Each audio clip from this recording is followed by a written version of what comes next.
वलक़द यस्सरनल क़ुरआन लिज़्ज़िक्रि फ़हल मिन मुद्दकिर। जब विरासत तकसीम होती है, वो रसा जो हकदार है वो तो होते हैं, कुछ अजीज रिश्तेदार, कुछ मिस्कीन गरीब वो भी आ जाते हैं। उनके साथ क्या सलूक करना है? चलो भाग जाओ, निकलो यहां से, तुम कौन हो, ये नहीं कहना। तुम तो हकदार हो, हिस्सेदार हो, वाज़ेह हो गया ना। लेकिन एक शख्स, एक खातून, वो हिस्सेदार ही नहीं, गरीब हैं, मुस्तहिक हैं, मजबूर हैं, उनके साथ क्या सलूक करना है? कुरान करीम ने फरमाया, वइज़ा हज़रल किस्मता उलुल कुर्बा वल यतामा वल मसाकीन। जब किस्मत का वक्त है, किस्मत तकसीम का, विरासत की तकसीम का वक्त है, उस वक्त जब हाजिर हो जाएं रिश्तेदार, यतीम, मिस्कीन, ज़रूरतमंद हैं, वो हाजिर हो गए, क्या करना है? फ़र्ज़ुक़ूहुम मिन्हु वक़ूलू लहुम क़ौलन मारूफ़ा। उनको खिलाओ पिलाओ, उनको खिलाओ पिलाओ, और उनसे जब गुफ्तगू करनी है तो बड़ी प्यारी मारूफ गुफ्तगू करनी है। आपकी गुफ्तगू में हलीमी हो, प्यार हो, ताज़ीम हो, तकरीम में आदमियत हो, ताज़ीम इंसानियत हो। ये आदाब हैं।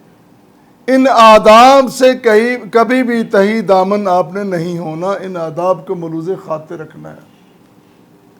क्या हुआ तुम्हारे पास दौलत है, क्या हुआ तुम्हारे पास वसाइल हैं, कहाँ से आए ये वसाइल, कौन लेके आया, किसने दिए तुम्हें? वही अल्लाह की ज़ात अता करने वाली है और उसी का हुक्म है। इस आयत करीमा के बारे में, ये जो आयत करीमा नंबर 8 है सूरह निसा की, सूरह निसा की आयत मुबारक नंबर 8, इसके बारे में दो राय हैं। एक राय ये है कि यह आयत मनसूख हो चुकी है। ये हुक्म पहले था कि जो गैर वारिस हैं उनको कुछ देना है। जब वरासत की आयत आ गई तो फिर ये मनसूख हो गई। एक राय ये है। दूसरी राय ये है कि ये आयत मनसूख नहीं है, और यही कौल राजे है। मुफस्सरीन ने बड़ी मेहनत की है, उन्होंने हर बात वाज़ेह कर दी। ये अल्लाह करीम की अता है उलमाए किराम को, मुहद्दिसीन को, मुफस्सरीन को, मुहक्किकीन को। उनको काम ही कोई नहीं है, वो दिन रात इसी काम में लगे रहते हैं, दीन समझने में और समझाने में।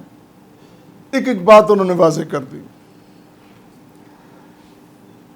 इसी से मुताल्लिक उम्मुल मोमिनीन सय्यदा आयशा सिद्दीक़ा रज़ियल्लाहु ताला अन्हा फरमाती हैं कि ये आयत मुबारक मनसूख नहीं है। और भी कई आइम्मा की रवायत है। वक्त की कमी की वजह से कुछ चीज़ें हम उनको मौकूफ़ कर देते हैं। तफसीर की किताबों में ये सारी तफसील मौजूद है।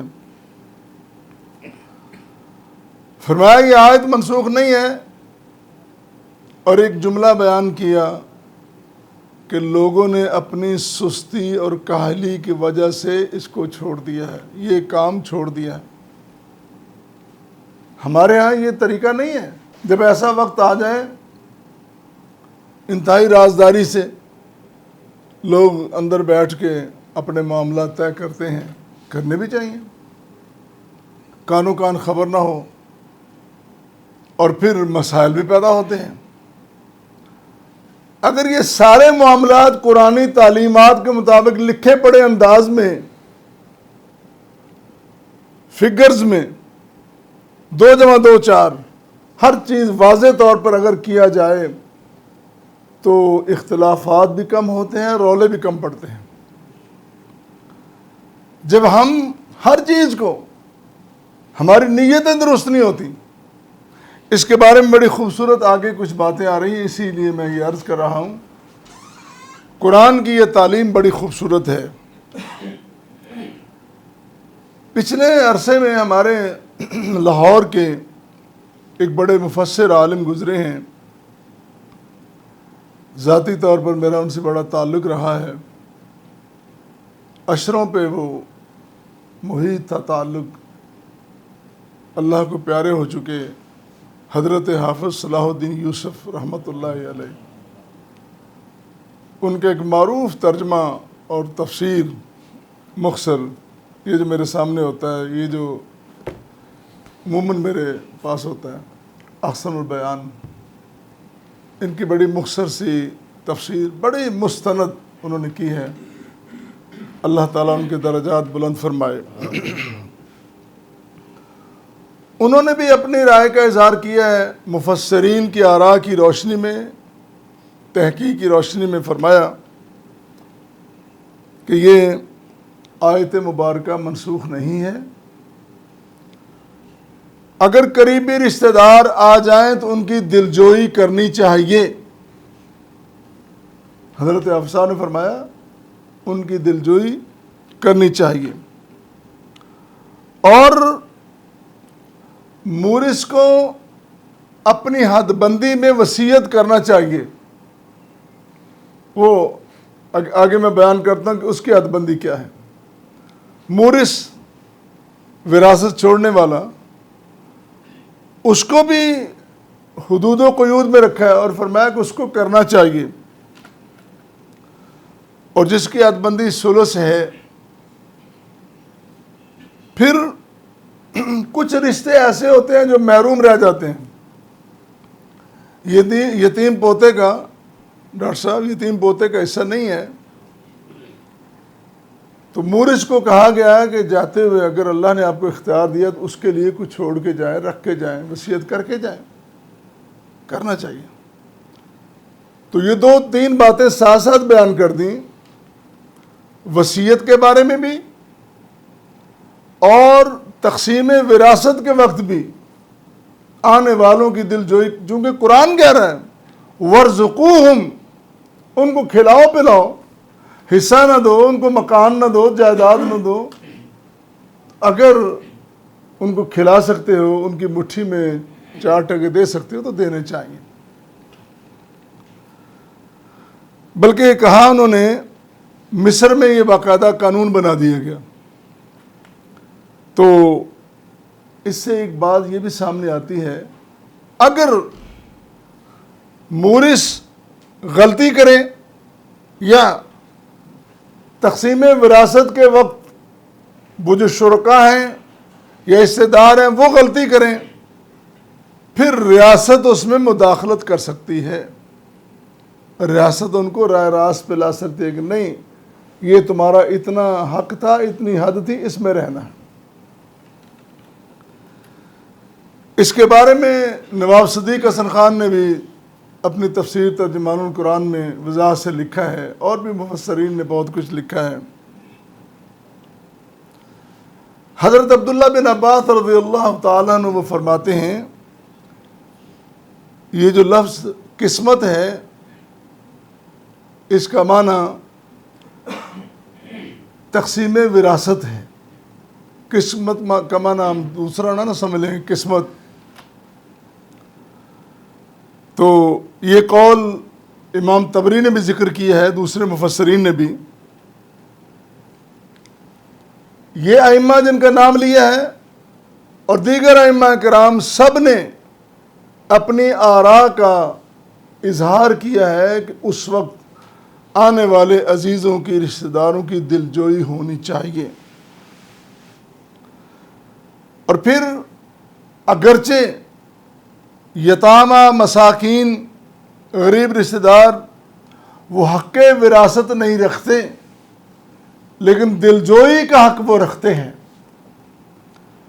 आगे बड़ी खूबसूरत बात आई काश्तकार जो हैं, ज़मीनें जो काश्त करते हैं, उनके रवैये के बारे में कुरान ने क्या रहनुमाई की है।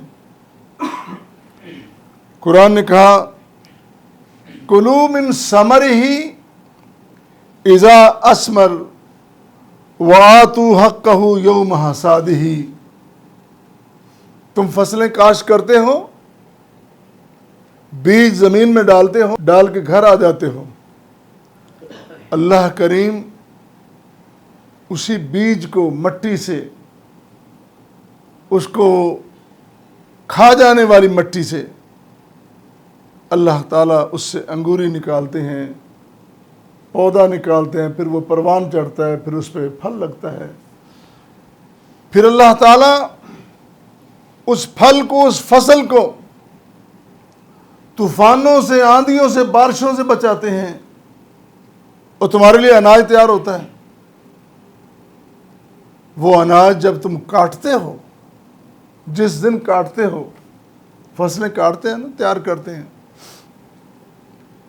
तो बचपन में तो हमने देखा है देहात में, अब पता नहीं क्या सूरत हाल है कि जब वो होता है पेड़ बन गया तो कुछ लोग आ जाते हैं, रीढ़ी कहते हैं, लेने के लिए। ये भी एक बड़ा खूबसूरत तनाजुर होता है।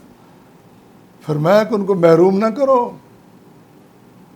और ये भी ना करो कि दिन के वक्त आपका तैयार होगा, उठाते हो तो नहीं जी रात में चुका है, कोई फकीर ना आ जाए।